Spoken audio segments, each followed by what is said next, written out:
دوستو آج کی اس ویڈیو میں ہم آپ کو تاجدار کربلا امام حسین رضی اللہ تعالی عنہ کی شہادت کا واقعہ سنائیں گے، اس لیے دوستو ویڈیو کو بنا اسکپ کیے اور دل تھام کر پورا ضرور دیکھیے گا، آپ کی آنکھوں میں آنسو آ جائیں گے۔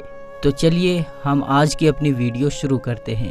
ہاں تو دوستو، سب کی شہادت ہو جانے کے بعد اب امام حسین رضی اللہ تعالی عنہ کی شہادت کا وقت آ گیا۔ جب آپ نے میدان جنگ میں جانے کا ارادہ فرمایا تو حضرت امام زین العابدین اپنی بیماری اور کمزوری ہونے کے باوجود نیزہ لیے ہوئے حضرت امام حسین کی خدمت میں حاضر ہوئے اور عرض کیا، بابا جان، پہلے ہمیں میدان کارزار میں جانے اور اپنی جان کے نثار کرنے کی اجازت دیجیے، میرے ہوتے ہوئے آپ شہید ہو جائیں، یہ نہیں ہو سکتا۔ امام علی مقام نے نور نظر کو، امام حسین رضی اللہ تعالی عنہ نے نور نظر کو اپنی آغوش محبت میں لیا، پیار کیا اور فرمایا، بیٹا میں تمہیں کیسے اجازت دے دوں؟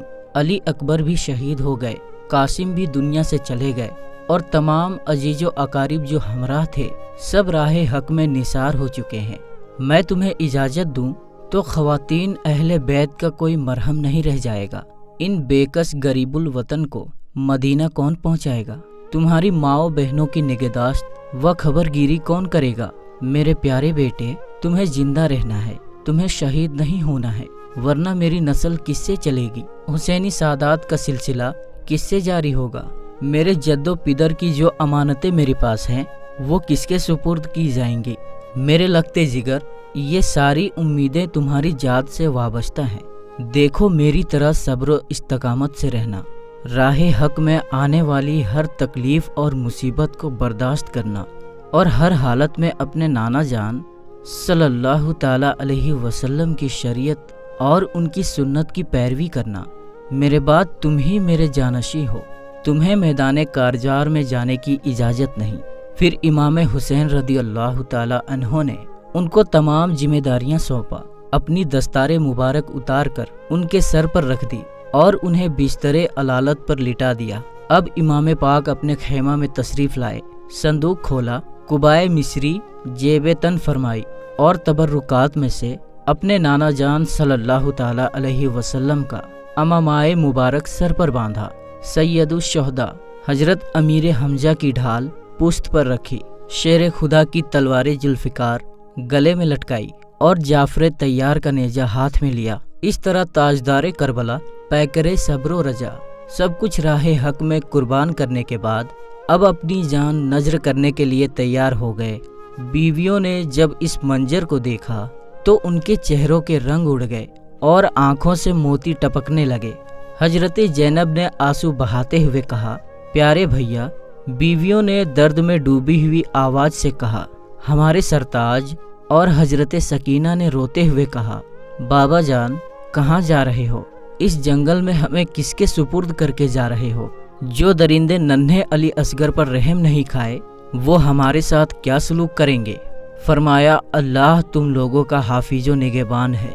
پھر آپ نے تمام اہل خیمہ کو صبر و شکر کی وصیت فرمائی اور سب کو اپنا آخری دیدار دکھا کر گھوڑے پر سوار ہو گئے۔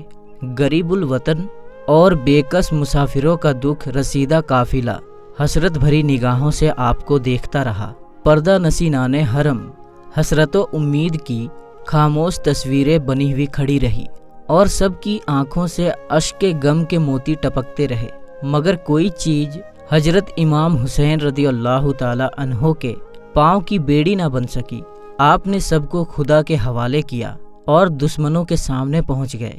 کئی دن کے بھوکے پیاسے ہیں اور بیٹوں، بھائیوں، بھتیجوں اور جانثار ساتھیوں کے غم سے نڈھال ہیں، اس کے باوجود پہاڑوں کی طرح جمی ہوئی فوجوں کے مقابلے میں شیر کی طرح ڈٹ کر کھڑے ہو گئے اور ایک ولولہ انگیز رج پڑھی جو آپ کے نسب اور ذاتی فضائل پر مشتمل تھی۔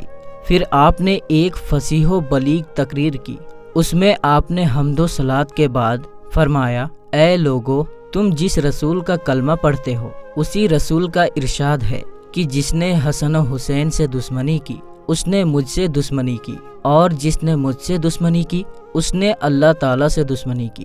تو اے یزیدیوں، اللہ سے ڈرو اور میری دشمنی سے باز آ جاؤ۔ اگر واقعی خدا و رسول پر ایمان رکھتے ہو تو سوچو اس خدائے شہید و بصیر کو کیا جواب دو گے، اور رسول اکرم صلی اللہ تعالیٰ علیہ وسلم کو کیا منہ دکھاؤ گے؟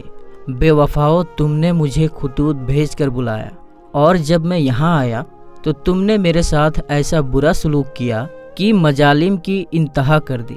ظالموں، تم نے میرے بیٹوں، بھائیوں اور بھتیجوں کو خاک و خون میں تڑپایا، چمن زہرا کے ایک ایک پھول کو کاٹ ڈالا، میرے تمام ساتھیوں کو شہید کر دیا، اور اب میرے خون کے پیاسے ہو۔ اپنے رسول کا گھر ویران کرنے والوں، اگر قیامت پر ایمان رکھتے ہو تو اپنے انجام پر غور کرو اور اپنی عاقبت پر نظر ڈالو، پھر یہ بھی سوچو کہ میں کون ہوں، کس کا نواسا ہوں، میرے والد کون ہیں، میری والدہ کس کی لگتے جگر ہیں۔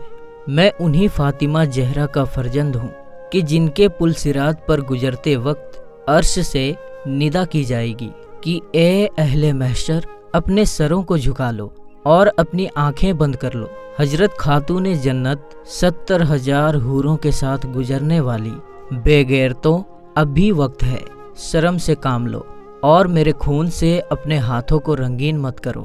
حضرت امام حسین کی تقریر سن کر یزیدی لشکر کے بہت سے لوگ متاثر ہو گئے اور ان کی آنکھوں سے آنسو جاری ہو گئے، لیکن شمر وغیرہ بدبخت خبیثوں نے کوئی اثر نہ لیا، بلکہ جب انہوں نے لشکریوں پر حضرت امام حسین کی تقریر کا کچھ اثر دیکھا تو شور و گل مچانا شروع کر دیا کہ آپ یا تو یزید کی بیعت کر لیں اور یا تو جنگ کے لیے تیار ہو جائیں، اس کے علاوہ ہم کچھ سننا نہیں چاہتے۔ امام حسین رضی اللہ تعالیٰ عنہ نے فرمایا، اے بدباطنو، مجھے خوب معلوم ہے کہ تمہارے دلوں پر سخاوت اور بدبختی کی مہر لگ چکی ہے اور تمہاری غیرت ایمانی مردہ ہو چکی ہے، لیکن میں نے یہ تقریر صرف اتمام حجت کے لیے کی ہے تاکہ تم یہ نہ کہہ سکو کہ ہم نے حق اور امام برحق کو نہیں پہچانا تھا۔ الحمدللہ، میں نے تمہارا یہ بہانہ ختم کر دیا ہے۔ اب رہا یزید کی بیعت کا سوال، تو یہ مجھ سے ہرگز نہیں ہو سکتا کہ میں باطل کے سامنے سر جھکا دوں۔ امام حسین رضی اللہ تعالی عنہ نے جب دیکھا کہ یہ بدبخت میرے قتل کا وبال اپنی گردن پر ضرور لیں گے اور میرا خون بہانے سے کسی طرح باز نہیں آئیں گے، تو آپ نے فرمایا، اب تم لوگ جو ارادہ رکھتے ہو پورا کرو اور جسے میرے مقابلہ کے لیے بھیجنا چاہتے ہو بھیجو۔ بڑے بڑے مشہور بہادر جو شیر خدا کے شیر سے مقابلہ کے لیے محفوظ رکھے گئے تھے، ان میں سے ابن سعد نے سب سے پہلے تمیم بن کہتبہ کو حضرت امام سے جنگ کرنے کے لیے بھیجا، جو ملک شام کا نامی گرامی پہلوان تھا۔ وہ غرور اور گھمنڈ سے ہاتھی کی طرح جھومتا ہوا اور اپنی بہادری کی ڈینگیں مارتا ہوا حضرت کے سامنے آیا اور پہنچتے ہی آپ پر حملہ کرنا چاہا۔ ابھی اس کا ہاتھ اٹھا ہی تھا کہ شیر خدا کے شیر نے ذوالفقار حیدری سے ایسا جنچا تلا وار کیا کہ اس کا سر جسم سے اڑا دیا اور اس کے گھمنڈ کو خاک میں ملا دیا۔ پھر یزید ابتہی بڑے کر و فر کے ساتھ آگے بڑھا اور چاہا کہ امام کے مقابل بہادری کا جوہر دکھا کر یزیدیوں کی جماعت میں اپنی شاباشی حاصل کرے اور انعام و اکرام کا مستحق بنے۔ آپ کے سامنے پہنچ ایک نعرہ مارا اور کہا کہ شام و عراق کے بہادرانے کو شکن میں میری بہادری کا چرچا ہے۔ میں روم و مصر میں شہرائے آفاق ہوں، بڑے بڑے بہادروں کو آنکھ جھپکتے موت کے گھاٹ اتارتا ہوں۔ ساری دنیا کے لوگ میری شجاعت و بہادری کا لوہا مانتے ہیں اور میرے سامنے بھیڑ بکری کی طرح بھاگتے ہیں۔ کسی میں مجھ سے مقابلہ کی طاقت نہیں۔ آج تم میری قوت اور میرے داؤ پیچ کو دیکھو۔ امام عالی مقام نے فرمایا، تو مجھے جانتا نہیں، میں اپنی رگوں میں ہاشمی خون رکھتا ہوں۔ فاتح خیبر، شیر خدا، علی مشکل کشا کا شیر نر ہوں۔ تم جیسے نامردوں کی میری نگاہ میں کوئی حقیقت نہیں۔ میرے نزدیک مکھی اور مچھر سے زیادہ تیری حیثیت نہیں۔ شامی جوان یہ سن کر آگ ببولا ہو گیا اور فوراً گھوڑا کدا کر آپ پر تلوار کا وار کر دیا۔